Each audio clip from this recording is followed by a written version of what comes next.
ሰላም ተማሪዎች እንዴት ናችሁ? ሳሙኤል ነኝ ከቢኤም ቨርቹዋል አካዳሚ። የዛሬው ርዕሳችን ደግሞ ፍሎ ሬት የምንለው ነው። ቤዚካሊ ፍሎ ሬት ማለት በአንድ ሰከንድ ውስጥ ምን ያህል ቮሊዩም ፈሳሽ ፍሎ ያደርጋል የሚለውን የሚለካለን ኳንቲቲ ፍሎ ሬት እንለዋለን። በብዛት አርቪ በሚለው ነው ሪፕሬዘንት የምናደርገው። አንዳንድ መጽሐፍ ላይ ኪው ይጠቀማሉ፣ ካፒታል ኪው ተጠቅመውም ሪፕሬዘንት ያደርጉታል። ኢት ዳዝንት ማተር። ዋናው ፍሎ ሬት ማለት ምን ማለት ነው የሚለውን ኮንሰፕቱን መረዳት ነው እንጂ ሲምቦሉ ማተር አያደርግም። ለአሁኑ አርቪ ብለን ፕሬዘንት እናድርገው። ፍሎ ሬት ማለት ምን ማለት ነው? ኢት ኢዝ ዘ ሬሽዮ ኦፍ ቮሊዩም ቱ ታይም። እዚህ ጋር ፎርሙላ ላይ እንደምታዩት ቮሊዩም ፍሎ ሬት ማለት የፍሉይዱን ቮሊዩም ለታይም ስታካፍሉ የምታገኙት ኳንቲቲ ነው። የሚነግራችሁ ደግሞ በአንድ ሰከንድ ውስጥ ምን ያህል ሊትር ወይም ምን ያህል ሜትር ኪዩብ ፍሉይድ ፓስ አደረገ ፍሎ አደረገ የሚለውን ይነግራችኋል። በዚህ ምክንያት ከፎርሙላው እንደምንረዳ ዩኒቱ ምን ይሆናል ማለት ነው? ሜትር ኪዩብ ፐር ሰከንድ ይሆናል። ምክንያቱም ቮሊዩም የሚለካው በሜትር ኪዩብ ነው፣ ታይም በሰከንድ ነው።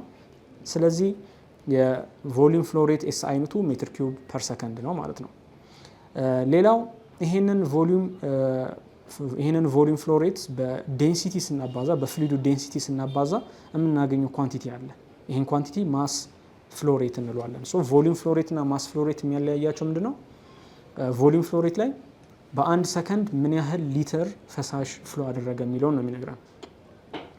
በማስ ፍሎ ሬት ወቅት ግን በአንድ ሰከንድ ምን ያህል ኪሎግራም ፍሉይድ ፍሎ አደረገ የሚለውን ይነግረናል። ሲምቦሉም ደግሞ ይለያል። እዚህ ጋር እንደምታዩት አርኤም ይላል። ይሄ ማለት ማስ ፍሎ ሬት ነው። አርቪ ደግሞ ካለ ቮሊዩም ፍሎ ሬት ነው ማለት ነው። ማስ ፍሎ ሬት ኤስአይ ዩኒቱ ኪሎግራም ፐር ሰከንድ ነው። ስለዚህ የሚነግራችሁ ለምሳሌ ቮሊዩም ፍሎ ሬታችሁ አርቪያችሁ ለምሳሌ 6 ሊትር ፐር ሰከንድ ሊሆን ይችላል። ይሄ ምን እያላችሁ ነው? በአንድ ሰከንድ ውስጥ 6 ሊትር ፈሳሽ ፍሎ ያደርጋል እያላችሁ ነው። አርኤማችሁ ደግሞ ሜቢ 3 ኪሎግራም ፐር ሰከንድ ሊሆን ይችላል።